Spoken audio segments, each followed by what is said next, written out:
உங்களோட கனவு கிச்சன் உங்க லோ பட்ஜெட்ல. பூர்விகா அப்ளையன்சஸ் இப்போ பிரம்மாண்டமா OMR துறைப்பாக்கத்தில். என் லிங்குசாமி பிரசன்ஸ் நந்தா பெரியசாமி இயக்கத்தில் சமுத்திரக்கனியின் திருமாணிக்கம் டிசம்பர் 27 முதல் திரையரங்குகளில்.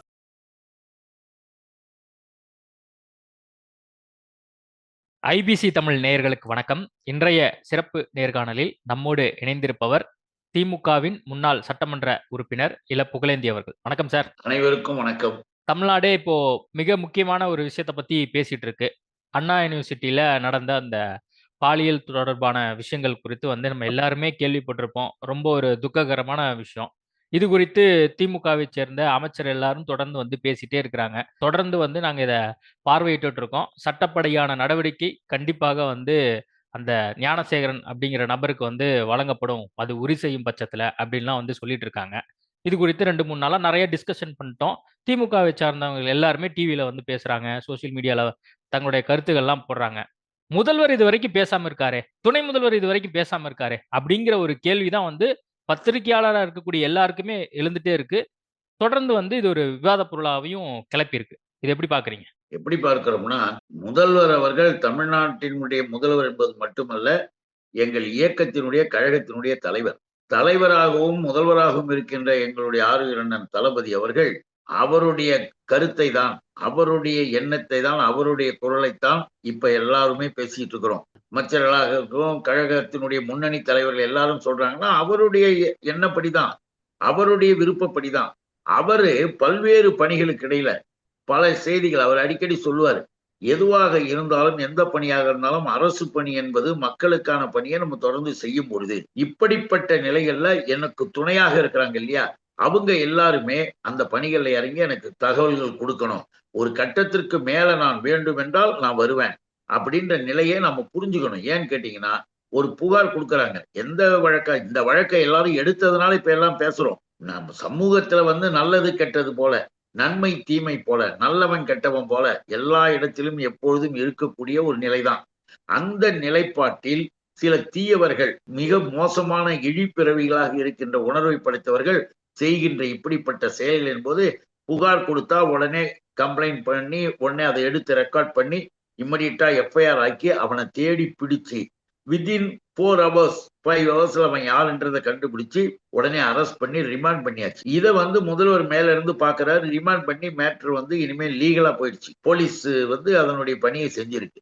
இந்த நிலையில சும்மா அது சம்பந்தமாகவே பேசி வேண்டுமென்றே அதை பெருசாக்குறவங்களுக்கு அவர் தீனி போட விரும்பல. இல்ல, இப்ப அதிமுக எதிர்க்கட்சி தலைவர் எடப்பாடி பழனிசாமி இது பத்தி ஏன் பேச மாட்டேங்கிறாரு?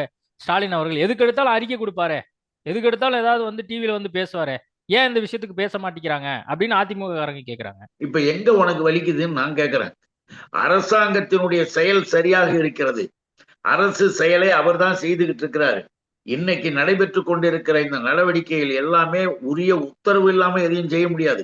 ஒரு காவல், ஏன்னா எடப்பாடி ஒரு சிஎம் இருந்துகிட்டு 13 பேர் தூத்துக்குடியில சுட்டு தள்ளும் பொழுது நான் டிவியில பார்த்துதான் தெரிஞ்சுக்கிட்டேன்னு சொன்ன ஒரு தரமில்லாத, தகுதி இல்லாத ஒரு நபர் அன்றைக்கு முதலமைச்சராக இருந்தது. அசிங்கமா இருந்தது நாட்டுல. அப்படிப்பட்ட ஒரு நபர் எப்படி வேணா பேசலாம், கேவலம் செய்யலாம். ஆனால் நாம அரசு உரிய முறையில் நடவடிக்கைகள் எடுக்கிறத மேலிருந்து உத்தரவிடுகிறார். அதன்படி நடந்துகிட்டு இருக்கு. இவர்களுக்கு தீனி கிடைக்கணுமா, இவங்க ஏதாவது ஒண்ணு கிடக்கு ஒண்ணு பேசணுமா, அதுக்காக அலைஞ்சுக்கிட்டு கிடக்கிற கூட்டத்துக்கெல்லாம் நாம பதில் சொல்ல வேண்டிய அவசியம் இல்லை. இல்ல, இப்போ நீங்க சொல்றீங்க இல்லையா, எடப்பாடி பழனிசாமிக்கு பதில் சொல்ல தேவையில்லை அப்படின்னு சொல்லி. காமன் மேன் இதை பாக்குறான், மக்கள் இதை பாக்குறான். எல்லாத்துக்கும் நம்ம சோசியல் மீடியால அட்லீஸ்ட் ஒரு பதிவாவது போடுவோம். இந்த விஷயம் ஏதாவது ஒரு நடவடிக்கை எடுக்கப்படும், அரசாங்கம் இதை கவனிக்கிறாங்க அப்படின்னு சொல்லி. அந்த ஒரு ட்விட்டர் பதிவு கூட போடலையே அப்படிங்கறதுதான் காமன் மேனாவும் யோசிக்க வேண்டியதா இருக்குல்ல. இல்ல இல்ல இல்ல, அது நம்ம அப்படி யோசிக்கிறதோ சிந்திக்கிறதோ காமன் மேனுடைய பார்வையில் ஸ்டாலின் முதலமைச்சரா இருக்காரு. அவங்க பார்வையில அவர் முதலமைச்சரா இருக்காரு. போலீஸ் ஆக்ஷன் எடுத்தாச்சு, முடிஞ்சு போச்சு. அதுக்கு மேல அது சம்பந்தமா அவர் சொல்லணும்னு அவசியம் கிடையாதுன்றதோட முடிஞ்சு போச்சு. ஏன்னு கேட்டீங்கன்னா, இல்ல, நான் புரிஞ்சுக்கிட்டேன். இப்போ இன்னொரு விஷயம் என்னன்னா, இது தொடர்பா நான் அதையும் சேர்த்து நீங்க சொல்லிருங்க. இப்ப அவர் திமுக காரரா இல்லையா அப்படிங்கறதுமே நிறைய அந்த ட்விட்டர்ல, ஃபேஸ்புக்ல, சோசியல் மீடியால எல்லாருமே ஆதாரத்தோட வெளியிடுறாங்க. இவர் பாத்தீங்கன்னா உதயநிதி ஸ்டாலினோட கூட இருக்காரு, மா சுப்பிரமணியத்தோட கூட இருக்காரு, திமுக ஃபங்க்ஷன்லாம் இவர் பங்கேற்றிருக்காரு, அந்த ஏரியால நடக்கக்கூடிய விஷயங்கள்லாம் அப்படின்னு சொல்லி அதிமுகவை சேர்ந்தவங்க இதை பத்தி சோசியல் மீடியால பரப்பிட்டு இருந்தாங்க. கடைசியா எடப்பாடி பழனிசாமி செய்தியாளர் சந்திக்கும் போது அதை எடுத்து ஆதாரத்தோட காட்டுறாரு. அண்ணாமலையும் எடுத்து ஆதாரத்தோட காட்டுறாரு. அப்ப திமுக இதுக்கு பதில் சொல்லணும்ல. அமைச்சர் யாருமே பதில் சொல்ல மாட்டேங்கிறாங்க. எல்லாமே முட்டு கொடுத்துட்டு இருக்காங்க எல்லாருக்கும். தெளிவாகவே அறிக்கையில பதில் சொல்லிட்டாங்க. திராவிட முன்னேற்ற கழகத்திற்கும் கைதாகி இருக்கிற இவருக்கு எந்த சம்பந்தமும் இல்ல. அவங்க திமுகன்றாங்க. அந்த பெயரில் இருக்கிற திமுக நிர்வாகி வேற ஒருத்தர். அந்த பெயரை இவர்கள் இருக்கிறதுனால இதை திமுகன்னு சொல்லி இவர்கள் காட்டுகிறார்கள்.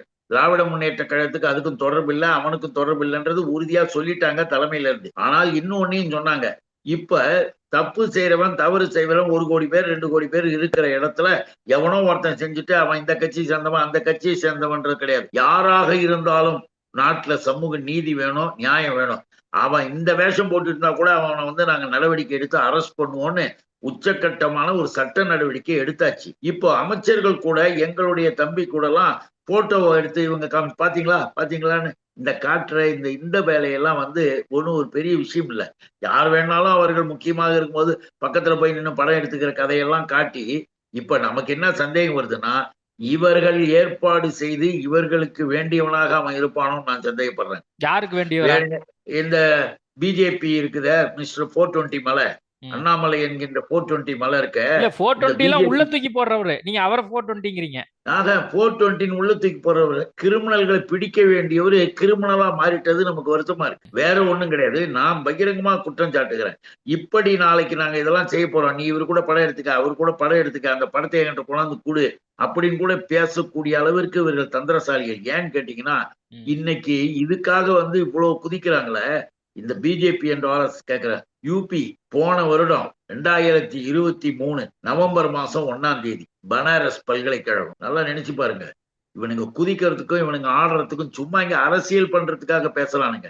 அங்க 3 பேர் கையில ரிவால்வர் துப்பாக்கியோட பைக்ல போறான். அந்த 1ஆம் தேதி பைக்ல போறான். ஒரு பொண்ணு மற்ற நண்பர்களோடு பேசிக்கிட்டே போகுது.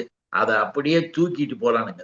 தூக்கிட்டு போய் தப்பு பண்றானுங்க. பாலியல் வன்கொடுமை செஞ்சு தூக்கி போட்டு போயிடுறானுங்க. அது சம்பந்தமாக கம்ப்ளைண்ட் கொடுத்து நடவடிக்கை சொன்னா, இன்னைக்கு இங்க ஆடுறானுங்களே இந்த ஆட்டம், நடவடிக்கை எடுக்க சொன்னா இப்ப நாம எப்பயாரும் உடனே போட்டுட்டு உடனே ஆக்ஷன் எடுத்தோம், அரெஸ்ட் பண்ணோம். ஆனா அங்க எப்படி தெரியுமில்ல, ஒண்ணுமே இல்லை, தகவலே இல்லை. அதற்கு பிறகு என்ன பண்ணாங்க, 2000 மாணவர்கள் அந்த பனாரஸ் பல்கலைக்கழகத்தின் வாசல்ல இருந்து ஒரு 4-5 நாட்களுக்கு தொடர்ந்து போராட்டம் பண்ண உடனே இவர்கள் அந்த கம்ப்ளைண்ட் வாங்கி நடவடிக்கை எடுக்கலாம். இல்ல சார், இப்போ நீங்க பனாரஸ் பல்கலைக்கழகம்னா நீங்க சொல்றீங்க, இங்க ஒரு போராட்டம் அதிமுக சார்பா நடத்தப்படுது.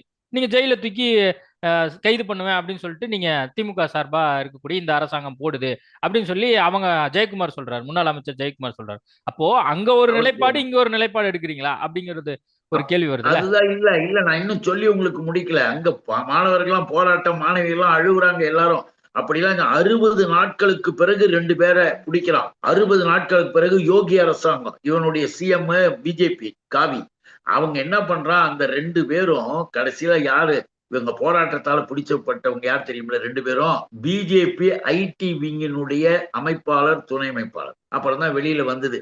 அவர்கள் மீது அந்த வழக்கை கூட சரியாக பதிவு பண்ணாமல் வச்சதுக்காக மறுபடியும் போராட்டம் நடக்குது. இப்படிப்பட்ட பிஜேபியை இங்க தமிழ்நாட்டுல என்னமோ ஒருத்தர் தப்பு செஞ்சான், அவனை பிடிச்சாச்சு, கோர்ட்டுக்கு போச்சு, கேஸ் நடக்க போகுது, அவனுக்கு தண்டனை வாங்கி கொடுக்கறதுக்கு நம்முடைய அரசு நம்முடைய வழக்கறிஞர்கள் பேசுறாங்க. ஆக வழக்கு அங்க போயிட்ட பிறகு மறுபடியும் அது ஏன் இப்படி சொன்னார், ஏன் இப்படி பேசினார், அப்படி பேசினார், இதுல அர்த்தம் இருக்கிறதாவே நமக்கு ஒண்ணும் புரியல. அதுக்காக சொல்லணும். ஓகே, இப்ப அருண்குமார் செய்தியாளர் சந்திப்பு நடத்தினார். அவர் நடத்தினது சரிதானா அப்படின்னு சொல்லி நீதிமன்றம் கேள்வி கேட்கிறாங்க. அரசாங்கத்திற்கு அனுமதி கேட்டிருக்கணும் அப்படின்னு சொல்லி நீதிமன்றம் கேக்குது. சட்டப்படியாக பார்க்கின்ற பொழுது கோர்ட்ல நீதிமன்றம் நீதிபதிகளுக்கு கருத்து கேட்கறாங்க அப்படின்றது உடனே அப்படியே எல்லாமே சட்டமாயிடாது. இன்னைக்கு நம்முடைய போலீஸ் ஹையர் ஆபீசர் அருண் பேட்டி கொடுக்கிறாருன்னா சட்டப்படிதான். அதுல ஒண்ணு எந்த விதமான இதுவும் கிடையாது. அவருக்கு அதிகாரம் இருக்கு. ஏன்னா அவரை சுற்றி மற்றவர்களை விளக்கம் சொல்வதற்கு கடமைப்பட்டவர். அவர்கிட்ட கேட்டாங்கன்னா அவரே கூப்பிட்டு பத்திரிகையாளர்களுக்கு பேட்டி கொடுக்க கூடாதுன்னு எதுவும் கிடையாது சட்டத்துல. அதை நீங்க இப்படி பார்க்கணும். கொடுக்க கூடாதுன்னு இருக்கா? இல்ல. கொடுக்க கூடாதுன்னு இல்லைன்னும் பொழுது ஏன் கொடுக்க கூடாது அப்படின்னு நீங்க கேள்வி கேட்டீங்கன்னா, அவர் சட்டப்படியாகத்தான் செய்தார். அதுல எந்த தவறு முடிஞ்சா நீங்க அதுக்கு ஒரு வழக்கு போட்டு அதை நீதிமன்றத்துல விசாரணை பண்ணி நடத்தி பாருங்க. அவர் அதுலயும் விடுதலை தான் அவர். ஓகே. இப்போ அமைச்சர்கள்லாம் வந்து இது தொடர்பா விளக்கம் குடுக்குறாங்க. காவல்துறை சேர்ந்த ஆணையர் வந்து அருண்குமாரும் விளக்கம் குடுக்குறாரு. இது ஒரு அண்ணாமலை கொடுத்த அழுத்தத்தின் பேர்னால அவர் வந்து போராட்டம் அறிவிக்கிறேன்னு சொல்றாரு. சாட்டை அடி போராட்டத்த நீங்க பார்த்திருப்பீங்க. கால்ல வந்து இனிமேல் நான் செருப்பே போட மாட்டேன் அப்படின்லாம் வந்து ஒரு சபதம் எடுத்திருக்காரு. அவர் குடுத்த அழுத்தத்தினால தான் திமுக வந்து இந்த மாரியான விஷயங்கள்லாம் வந்து கையில எடுத்து நாங்க பார்த்தீங்களா எல்லாத்தையும் அரெஸ்ட் பண்ணிட்டோம். நாங்க கரெக்ட்டா எல்லா நடவடிக்கை எடுக்கிறோம் பார்த்தீங்களா? அப்படின்லாம் வந்து சொல்றீங்களா என்ன? ஆட்டுக்குட்டி 420 மலைக்காக இதெல்லாம் நடக்கிறது கிடையாதுங்க. ஏன்னா பாவம் லண்டன் போயிட்டு திரும்பி வந்துட்டு ஒரு மனநோயாளி ஆயிட்டான். என்ன காரணம் தெரியுதுல்ல? அமித்ஷாவெல்லாம் போய் இப்போ ஓடி ஓடி பார்த்துட்டு வந்தது என்ன தெரியுங்களா? அண்ணாமலையினுடைய துணைவியாரின் சகோதரர்கள். அதுதான் ஒரு ஆள் சிவகுமார், இவன் மைத்துனர் தான். அந்த அண்ணாமலையினுடைய மைத்துனர் அவருடைய நண்பர் எல்லாரும் சேர்ந்து ஒரு ரெய்டு ஒண்ணு பண்ணா 150 கோடிக்கு மேல மாட்டுது. ஆவணங்கள் வித் கேஷ் எல்லாத்தையும் மாட்டி எடுத்துன்னு போறாங்க. அண்ணாமலை ஒரே ஓட்டம் அங்க ஓடுறாப்புல அமித்ஷா கிட்ட. அமித்ஷா என்ன சொன்னார்னா நமக்கு தெரியாது.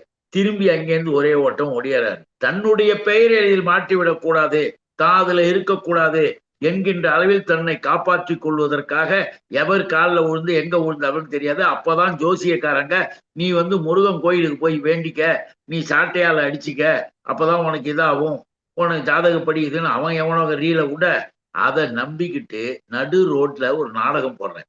இந்த நாடகம் போடும்பொழுது நல்லா பாருங்க, இது மாதிரி ஒரு நம்மளா சொல்றோம். அவங்களுடைய கட்சியில முன்னால் இருந்தவர் நம்ம எஸ் வி சேகர் நடிகர். எஸ் வி சேகர் சொல்றாரு, இந்த மாதிரி ஒரு காமெடி கூத்தை எங்காவது பார்க்க முடியுங்களா? இது என்னங்க அசிங்கமா இருக்கு, கேவலமா இருக்கு. இவன் மாதிரி ஆளுங்க பிஜேபிக்கு இருந்ததுனாலதான் இருந்த ஓட்டு கூட குறைஞ்சு போச்சு. இந்த ஆள் இருக்கிற வரைக்கும் பிஜேபி உருப்படாதுன்னு எஸ் வி சேகர் சொல்றாரு. இல்ல நாம எஸ் வி சொல்லல. சேகருக்கும் அண்ணாமலைக்கும் என்ன பிரச்சனைங்கிறது நம்மளுக்கு நல்லா தெரியும். ஆனா இப்ப திமுகவை அவர் தொடர்ந்து விமர்சிக்கிறார். அதே பாணியில வந்து இப்ப எஸ் வி சேகர் பாணியிலேயே வந்து இப்ப திமுகவும் அவரை பார்க்க ஆரம்பிச்சிருச்சா? ஆர்.எஸ். பாரதி கேட்டா ஆர்.எஸ். பாரதி அவரெல்லாம் ஒரு ஆளே கிடையாதுங்க அப்படிங்கிறாரு. இப்ப நீங்க 420 அண்ணாமலைங்கிறீங்க. அமைச்சர் பெருமக்கள் வந்து அண்ணாமலை ஒரு பெருசாவே கண்டுக்கிறது இல்ல. அப்ப ஆமா. இல்ல அவர் நான் வந்து எதுக்கு திமுக இல்ல அட்டாக் பண்றதுதான் வந்து இப்போ திமுக காரங்களுக்கு ரொம்ப ஒரு தர்ம சங்கடத்தை கொடுக்குதோ? இல்ல அண்ணாமலைக்கு என்ன வேலைன்னா திமுகவை திட்டணும், திமுகவை டெய்லி எதையாவது பேசணும், பேசினாதான் மேல இருக்கிறவன் அதை ஒத்துக்குவான் போவான்ற கருத்துல ஒண்ணு கிடக்க ஒண்ணு ஏதாவது செஞ்சுக்கிட்டு இப்ப செருப்பு போட மாட்டேன், அது போட மாட்டேன், இது போட மாட்டேன்னு எல்லாம் காமெடி பீஸ் பண்ணி நாம ஒரு கேள்வி கேட்கிறோம். நீ பண்ணில்ல, நீ ஒரு மாநில தலைவர் தானே, எங்க உன் அடுத்த கட்ட தலைவர் எவனாவது ஒருத்தரை காட்டுங்க. ஏன் வானதி வரக்கூடாதா? தமிழ் இம்சை வரக்கூடாதா? தமிழ் இம்சை அது இம்சை பண்ணும். தமிழ் இம்சை வரக்கூடாதா? இந்த வானதி வரக்கூடாதா? ஏன் இந்த எல்போர்டு முருகன் வரக்கூடாதா? இல்ல அந்த எச்சு கூஜா வர யாரு? இவங்க யாருமே ஏன் வரல? நீ வந்து மாநில தலைவர், தன்னையே அடித்துக் கொண்டு துடிக்கிறாயாம். அப்படியே ரத்தம் ஊத்து வழிஞ்சு அப்படியே அழுகுற மாதிரி ஒரு காட்சியை நினைச்சேன்.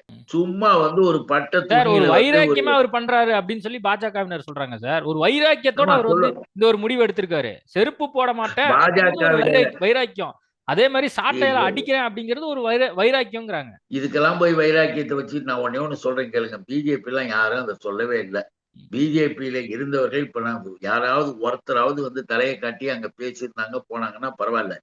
ஏன் அவர்கள் வரவில்லை என்றால் இந்த அண்ணாமலையினுடைய செயலின் மூலமாக நாம இப்ப போனோம்னா நாளைக்கு 100-150 கோடி அந்த அமலாக்க பிரிவு விஷயத்துல பிரச்சனையில அண்ணாமலை மாற்றணும், அண்ணாமலை கூட நம்மளும் இருக்கிற மாதிரி ஆயிடும்ட்டு அவங்க எல்லாம் ஓடிட்டாங்க விஷயம் தெரிஞ்சு. இந்த நபரு 6 அடி அடிச்ச உடனே ஒருத்தர் உடையாந்து கட்டி பிடிச்சுக்கு வரான். கட்டி பிடிச்சுக்கு வரான், அங்கெல்லாம் அழுவாங்களாம். ஒண்ணு தெரியுங்களா? அதை விட ஒருத்தர் நாட்டுக்காக தன்னையே அடித்துக் கொள்கிறார். இந்த நாட்டுக்கு ஒரு நன்மை செய்யணும்னா யாரு அங்கேயே சொல்லியிருக்காங்க, ஒருத்தர் ஒரு லேடி சொல்லியிருக்காங்க, இந்த நாட்டுக்கு இனிமேலும் நன்மை செய்யணும்னா அவரு ஒரு பெரிய காரியம் செய்ய போறாரு. என்னம்மா அப்படின்னு கேட்டா, நாட்டுக்காக அவர் செய்ய போறது ஒரு நல்லது செய்யணும். அடுத்த போராட்டம் தீக்குளிப்பு போராட்டம். அது நமக்கு தெரியாது. அவரே தீக்குளிப்பு போராட்டம் பண்ணி நாட்டுக்கு ரொம்ப நல்லது செய்யறதா கூட அவர் நினைக்கலாம். ஆனால் ஒண்ணு சொல்றோம், எடுத்துக்கிட்டு இருக்கிற பிரச்சனை, எடுத்துக்கிட்டு இருக்கிற இது நிலைப்பாடுகள், உன் கட்சி ஆட்சி இப்ப குஜராத் இருக்கு. குஜராத்ல என்ன நடக்குது? Very very very worst administration. எதுக்காக சொல்றேன்னா, டூப்ளிகேட் கோர்ட் பார்த்திருக்கீங்களா எங்கேயாவது? Duplicate court and also duplicate காவல் நிலையம் எப்படிங்க நடத்த முடியும்? அங்க நடத்தலாம். டூப்ளிகேட்ல ரெவென்யூ ஆபீஸா அவங்க வந்து அங்க இது கொடுப்பாங்களாம். கடைசியில யாரா என்னன்னு பார்த்தா அது குஜராத் வந்து மோடியினுடைய மாநிலம். மோடி ஆட்சி செஞ்சு கிழிச்ச இடம். டூப்ளிகேட்னு சொல்லிட்டு இப்ப எல்லாம் மக்கள் போராட்டம் பண்ணி அடிச்சு உடைச்சு அப்புறமேல போய் வந்தா செய்தி வெளியே வருது. அவர்கள் எல்லோருமே பிஜேபி நிர்வாகிகள். இவர் தாங்க ஆர்ஐ, இவர் தாங்க தாசில்தார் அப்படின்னு அவங்களே போட்டுக்கிட்டு, இதை விட கேவல கூத்தாக பிரைமரி ஹெல்த் சென்டர் நடத்துறான் sir. Duplicate primary health centre. இப்படிப்பட்ட நபர்களிடம் நம்முடைய நாடு மாட்டினா என்ன ஆகும்? அதுக்காக தான் நம்ம சொல்றோம், அரசியல் ரீதியா கேள்வி கேளுங்க, அரசியல் ரீதியா பதில் சொல்றது வேறு. ஆனா எதுக்கு எடுத்தாலும் சம்பந்தமே. காலில் செருப்பு போட மாட்டேன். நாமெல்லாம் செருப்பு போடக்கூடாதுன்னு சொன்ன காலத்துல செருப்பு போடுங்கன்னு சொன்ன பெரியாரின் வழி வந்தோம் நாங்க. அந்த செருப்பை நான் போட்டுக்க மாட்டேன், சட்டைய போடுன்னு. நான் சட்டை போட்டுக்க மாட்டேன்னா போ, எப்படியாவது ஒழிஞ்சு போ. ஆனால் ஒண்ணு, இந்த நபர்கள் இருப்பதனால் பாரதிய ஜனதா என்ற தீய சக்தி இன்னும் மேலும் மேலும் தீர்ந்து போகின்ற அளவிற்கு போகும். அதனால மிஸ்டர் 420 மலை கண்டினியூ பண்ணட்டும்ன்றதான் நம்ம கருத்து. ஓகே, நிறைய விஷயங்கள் குறித்து நம்ம பேசியிருக்கோம். மக்களும் இதை பார்த்து என்ன நினைக்கிறாங்க அப்படிங்கறத அவங்க கமெண்ட்ஸ் மூலியமாவும் இந்த நிகழ்ச்சியை பார்த்தது மூலியமாவும் புரிஞ்சுக்கிட்டோம். நேர்காணல் கொடுத்ததுக்கு மிக்க நன்றி. வணக்கம், நன்றி. உங்களோட கனவு கிச்சன் உங்க லோ பட்ஜெட்ல.